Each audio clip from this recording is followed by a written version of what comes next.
I'm AJ Gutierrez. In this episode of EdHeads, we're connecting with Kristen DeSerbo, who's the Chief Learning Officer at Khan Academy. She also leads the work of Khanmigo, Khan Academy's AI chatbot that's taken the education landscape by storm. She was named by Time Magazine as the top 100 most influential people in artificial intelligence. And so far on EdHeads, we've talked about what AI is and the promises and perils across the education landscape. Today, we're going to dive into an actual application. This is EdHeads.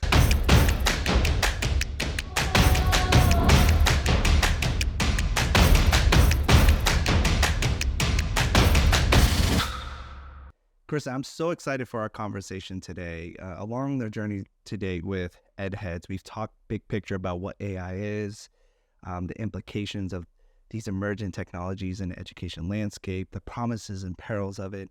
Now is an opportunity for us to dive into actual applications and how it's actually transforming day-to-day learning for students and the experience of teachers in the classroom.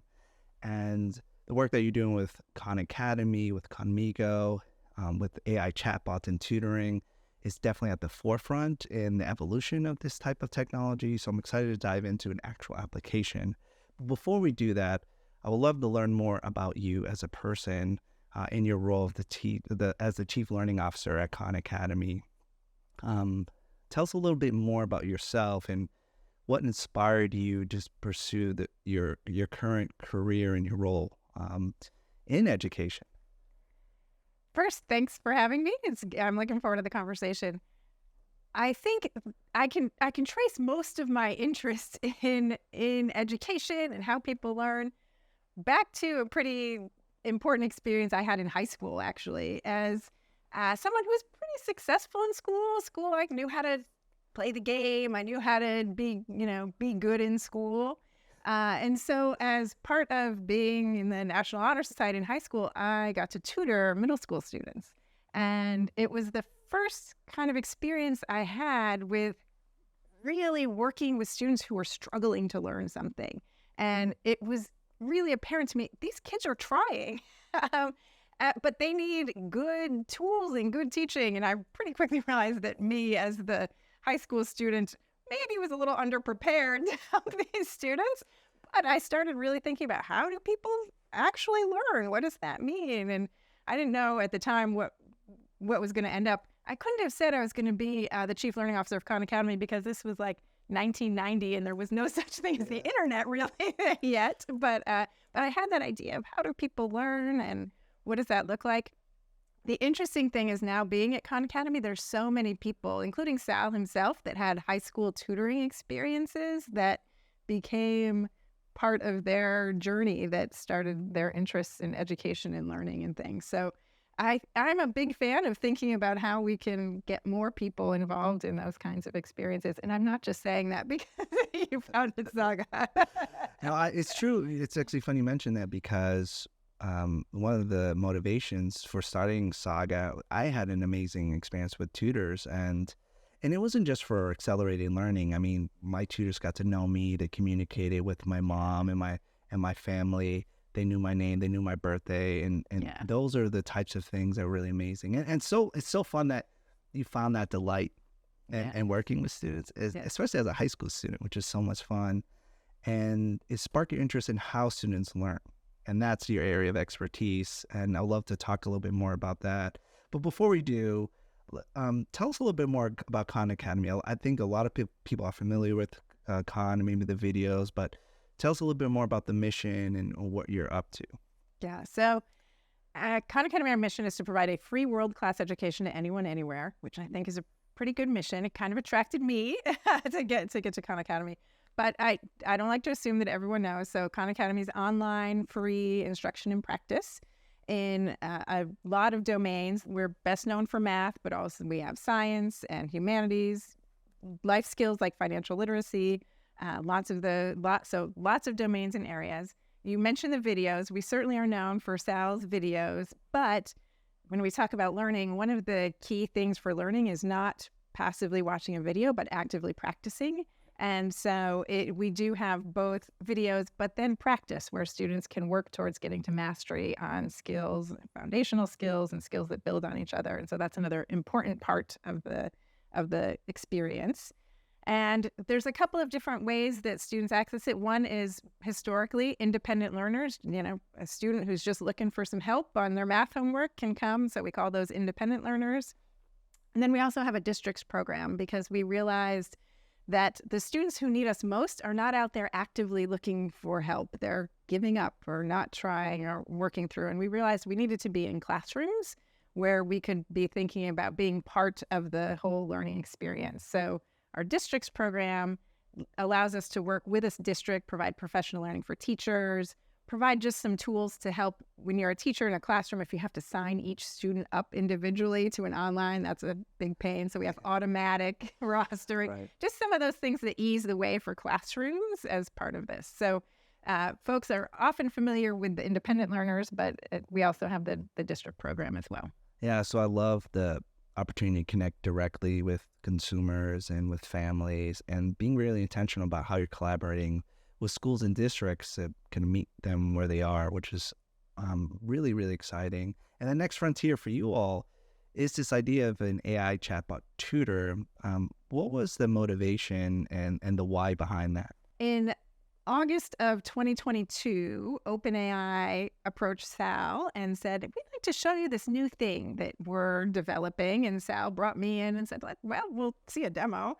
And they showed us what we now know as GPT-4. So OpenAI's new model that they were training at the time of this text generation tool. And they were trying to get it to pass advanced placement biology.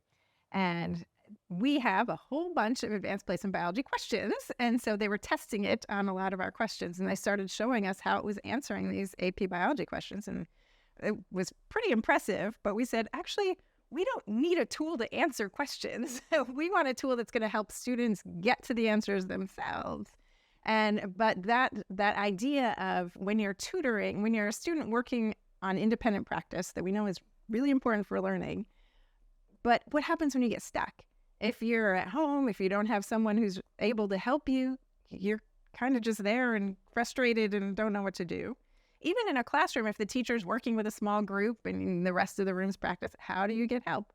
So that was one of the main problems that we wanted to solve with this technology. How do we provide the supports, the scaffolding for students when they're working on independent practice to be able to get the support they need? So I'd be curious how your understanding of deeper learning, how is that shaping how you're approaching developing of Commigo, and where you see the maybe strengths and weaknesses of this chatbot currently? What are you learning in terms of its ability to do some of these things effectively? Yes. So we found as we were thinking about how do we try to get this chatbot to do these things, that because it has some knowledge base of academic articles, we could cite an academic article and say, what are the tutor moves cited in this article? And it would be able to list them. And so there's a way that we can start to get these chatbots to do the things that we think are important in tutoring. I will tell you our first prompt, which is how the instructions that you give an AI for how to act. Our first prompt was 3 sentences long. It said, "You are a Socratic tutor. I am a student. Do not give me the answer." That's a good start. I like it. There you go. Yeah. Our prompt now is about 500 words long, and it includes then also including the problem the student's working on, the answers the student's working on. We also include our human-generated hint structure into that prompt, because then we have this whole bank library of existing questions and problems. And if we include both the answer and the hint structure, the tutor, the model, is more likely then to give good hints and good support and good work through where they are. But the biggest things are also then trying to make the jump from this problem I'm working on to the bigger concepts that problem is trying to move forward. So I'm trying to do this algebraic equation. The big idea, why do we try to get those variables on one side and how that fits together? So trying to then prompt the model for how to make that leap is certainly a challenge. But the one of the biggest challenges that we found, it's been a year now that this has been in classrooms. We found about 50, we have a little over 50 districts, about 100,000 students over the past year have been working on it. And we can look at their transcripts of their discussions between the chatbots and the students. And one of the things is we found, this is probably not a surprise, students are not great at asking questions. They don't know what they don't know. They don't always have those metacognitive skills to think about their own thinking. And so we saw students sometimes, and that cognitive effort is hard, just type like IDK. They're not even typing I don't know. They're just like IDK. And so trying to think about how we get the tutor to just elicit more from the students is one of our big challenges right now, because if the student's not giving anything, it's really hard then to react to that and figure out how to help them. So part of it is not just to accelerate learning on a student level, but you're also developing this chatbot to support teachers as well. And so that's something that's really fascinating. If you could share a little bit more about that as well. Yes. When we initially launched Khanmigo, I think we had 4 or 5 activities for teachers. I think we had develop a lesson hook. What's that first 5 minutes of class where you're trying to spark interests and activate prior knowledge and all of that? So we had a little activity where a teacher could say, hey, I'm teaching gravity in the solar system today. Let's brainstorm some lesson hooks. Well, we started showing that to teachers, and teachers immediately started asking us questions. Oh, could it help me write rubrics? Could it help me to, work on my whole lesson plan? Could it help me write my class newsletter? So we now have about 25 different activities that teachers can do with Khanmigo, conversations they can have. One of the things I'm most excited about is where teachers are able to talk to Khanmigo about their students' data. So we've talked for a long time about teachers using data to help inform their instructional decisions. I've worked for 20 years on, we're going to make the perfect dashboard. The teachers will be able to look at the data and know what to do. But every time we put those in front of teachers see the data and say, so what should I do now? And this allows the teacher to say, so what should I do now? Or, hey, how should I group students for this next lesson? And Khanmigo will make some recommendations. And then the teacher, the expert, can decide whether to use those or not, or to adjust them and what that looks like. But that ability just to have an assistant or a brainstorming partner or any of that has been really exciting. And teachers have been really excited and keep giving us more ideas of things to use it for. I love that. And I think I love it because it underscores something that's really important about developing effective tutoring programs, which is a little separate from like the science of learning and tutoring. And it's being really intentional about the tutoring being integrated into what's happening in school. And so the fact that the chatbot you're creating space for the teachers now to align with what they're doing and for them to help shape that experience is actually really important in the development of this technology. And you haven't been doing this in isolation. You've also been trying to find ways to collaborate with teachers on developing this. And so can you share a little bit more about how you're approaching co-designing and developing the chatbot with teachers and also with students as well? Yes. So first, we have a bunch of folks on staff that were teachers and have been in classrooms, and that's always important as well. But once people get to about 5 years out of classrooms, we all feel like, we've gotten a little stale on remembering what that's like. A little rusty. Yeah. So it's both. And our design process is essentially, we start with discovery where we're looking at what are the pain points of teachers. So we have conversations with teachers about, hey, we're thinking about this problem. What are your biggest pain points here? What are the things that this can help with? And then we start thinking, all right, what are solutions? How do we help generate different solutions that might help solve that? Then we move. So in this case, the problem is, hey, I know all this data is in the Khan Academy system, but I don't know what to do with that or how to make it. All right, here's some different ways we could try to solve that. Have teachers coming in. What do you think about this? Oh, no, that's probably, I'm not going to use those fancy, all of that statistical analysis. I really want to see what the recommendations are. And so lots of iterations there around what the solution is as we start to prototype those, again, talking to teachers about building them and where all those are. I will say that teachers are really busy. And so as much as we are always wanting to do that whole process and work through, sometimes it's tough to get teachers. We have a whole funnel where we have asked teachers to participate, and we get a group and then get them to sign up for a date and then get them to actually come. Not any fault of teachers, but it can be tough from our side to get that participation. So anyone who's out there and is thinking, oh, I want to be involved, encourage you to reach out to your favorite EdTech provider, whether it's us or someone else, and ask about, if you're a teacher, they would love to get your input. One of the things that I'm curious to hear about is an initial rollout of some of these tools. If some concerns, what kinds of concerns have educators and teachers brought up with the chatbots, and what do you feel it's important for people to understand? Certainly, the biggest thing in education as they came out was plagiarism, and thinking about, are these just going to write all students' essays now? And what is that, what's going to happen to student writing and where those what that looks like?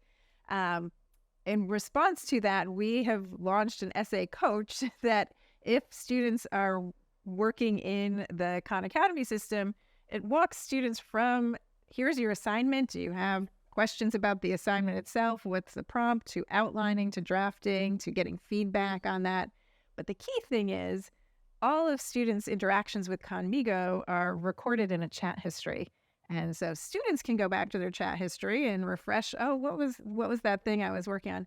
But teachers and parents also have students access to the students' chat history. So if you're in that ecosystem, you can see, did the student do this work? Did the student write this? How much did Khanmigo write and how much did the student write? And Khanmigo is prompted about what kind of assistance to give and what kind of assistance not to give. So I think the point there are other organizations that are similarly working with AI this way. I think the main point is the difference between general AI applications and AI applications that are specifically designed for education. And so as people start thinking about, oh, these are all the concerns about AI, I think we can talk about how we can address those with education applications built with the AI, but specifically for purposes in education. What are some of the concerns people have about working with students and districts to help train these models? And is there a way in which we can do so in a safe and secure manner?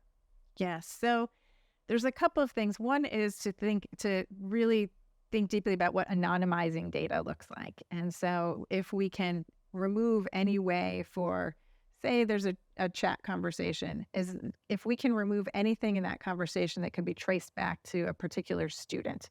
So no personally identifying information, none of that, and anonymize that, and then use that to help train the models or fine-tune models. That's one piece. The other piece is understanding kind of the difference. There's these big foundational models like the GPT-4s, like Claudes, those kinds of things.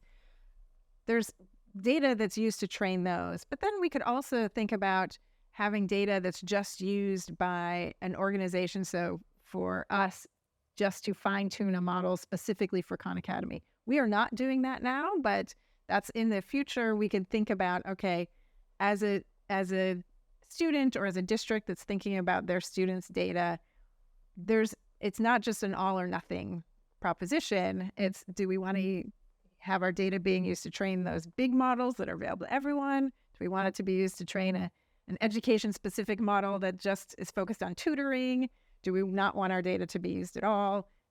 So there's a lot of nuance here for folks to think about what they want their limits to be and what they want to do with their data. So far we talked about this tool you're developing, and I'd be curious to learn more about how that tool is being utilized and implemented in districts and education contexts, what you're learning about that, and how that might inform future evaluations. So we saw a few things. One is that students definitely appreciated the getting unstuck part of the tools, and like that. Second, we learned that it's not just natural to interact with these tools. And both teachers and students need a little bit of help just learning how to use them well. So for teachers, we saw that teachers that had some professional learning where they got a chance to play with the tools ended up then having better usage, better quality of usage in their classrooms, which is not surprising. The first time you use these tools, you ask it to do something, it doesn't give you exactly what you want. You either say, oh, it can't do that, and you throw it away, or you start to learn how to iterate with it and how to say, oh, do that, but make it a little more engaging, or those kinds of things, and you get closer to what you want. But that's not necessarily a natural thing to do. So that professional learning for teachers we learned was really important, which probably is not a surprise to anyone, but here we are. I mean, we're all learning how to use these tools. Right. They're developing so quickly, right? Yeah, absolutely. Another thing that we learned that was that students who are English language learners really appreciated the ability to be able to talk to Conmigo in their home language. And so we officially support Spanish and Portuguese, but it will respond in other languages too. The first girl I sat next to in one of our early trials, the first thing she asked me was, does it speak Swahili? And I was like, I have no idea if it speaks Swahili. Try it out. And she typed something and it said something back. And I said, did it answer you? And she said, yes. So that's support where students are like, I didn't quite get that in English from my teacher, but I can kind of clarify. So that was kind of an unexpected finding that we got. And so what has actual implementation look like in terms of the structure? It definitely varies, but so one particular case, so we often find that Khan Academy in general is used in a centers model where the classroom is set up where the teacher's potentially working with a small group on a lesson in one section. There's another section that's kind of practicing on Khan Academy, and there's another maybe group over here that's doing some kind of a collaborative, group project type thing. So in that scenario, you get the Conmigo working with the students who are doing the independent practice. They're often conversing with each other too to help, and then talking to Conmigo and being able to work without having to get the teacher who's over here trying to do this lesson and they're waving their hands trying to get unstuck. That definitely helps. The students like it and the teacher likes it. So that's one particular model. Clearly the homework model where teachers are assigning math for homework, students can use Conmigo then to be able to get the support they need to be able to be more successful on their homework. So those are two pretty standard ones that we see.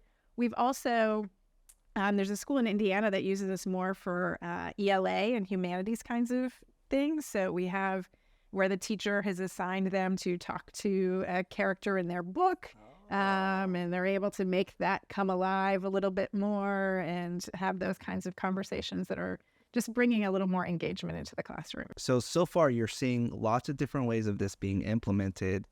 Are you getting any insight of how you might approach or starting to think about what an evaluation could look like in the future? Yes, we are definitely thinking, what are the things we want to evaluate? So one is clearly this tutor use case. And so if we focused on that, we could say, all right, what kind of implementations are we looking at? Does it look like the homework implementation or the stations implementation, or what is it that we want to evaluate? If you throw all of these things in together in the same evaluation, you're going to be getting all different kinds of noise, and it's going to be really hard to tease out any effect of any of that. So we want to think is more clearly defining the implementation, which is what this year has been great for. So then we can start to say, all right, what is that, and what impact do we think that has? We have even taking the AI out of the picture. We have an internal metric that we call skills to proficient. So when you work on Khan Academy, you're able to move any particular skill from familiar to proficient to master. We know that if you get skills to proficient, you're going to see gains on external assessments. Particularly, a lot of our studies are done with the NWA's MAP growth assessment. And so We know if students are spending 30 minutes a week and getting those skills to proficient, that's going to lead to those gains. Now we want to bring in the AI and be able to say, okay, if you're using AI in this tutoring context, how does that impact the number of skills you get to proficient? And then if we can get to those end of the year test scores, we can start doing some measures against external assessment. But as you know, doing those big studies takes time and effort and and a lot can go wrong in many different ways. Yeah. So you don't want to put all that effort in until you've got a clear implementation model, clear dependent variables that you're interested in outcomes and studying, and make sure you've got all of that aligned so you're not going to all that effort and not be and just raising more questions than answers. I love that. And it's especially because we want to be thoughtful about what is it that we want to evaluate. Let's start off by looking at how students are growing against our own benchmarks and how that could relate to assessment growth. And then maybe after that, we can have a much more robust RCT-like evaluation. So it'll take some time, and I'm really excited about what you learn. And there's already some precedent for the extent to which technology can allow tutoring to be much more accessible and cost-effective. In the behind-the-scenes conversations we had, we talked about a randomized trial of Saga Education that was published by the University of Chicago, where we paired human tutoring with adaptive learning technology, and we were able to maintain the effectiveness of our program, and we were able to dramatically reduce the costs. And what was exciting about that is that essentially validates this premise of you can use these types of tools, maintain high levels of efficacy while significantly reducing costs. And in this scenario, it wasn't a generative AI, it was adaptive learning. And so, but I think there certainly is precedent for this, and I'm very excited about what could be possible, especially with pairing this generative AI with human tutors. Absolutely. And it's the same thing we see in a lot of these adaptive learning systems, Khan Academy, there's many others, that it's not even that you need a ton of time on them. For Khan Academy, we see 30 minutes a week on Khan Academy. We see those gains on external assessment scores. If you can pair that then with a human tutor who's doing both the motivational aspects and the focusing on the things that are needed most, that together seems like, and we start to see in the data, it seems to really produce good outcomes. As we look toward the future, what are you most excited about when it comes to educational delivery or the education landscape against a backdrop of these emerging tools and resources? I continue to be an optimist about the idea that humans and technology can work together to improve learning outcomes. So despite the fact that we have not disrupted education, I don't know that education needs to be disrupted as much as we just want to see improvement and a path to improvement on learning outcomes for more students and where we are. So I'm excited about finding ways for your regular average classroom teacher to be able to seamlessly incorporate some of these technology tools into just their classroom flow, their workflows of what they're doing, to be able to get more students access to the help they need.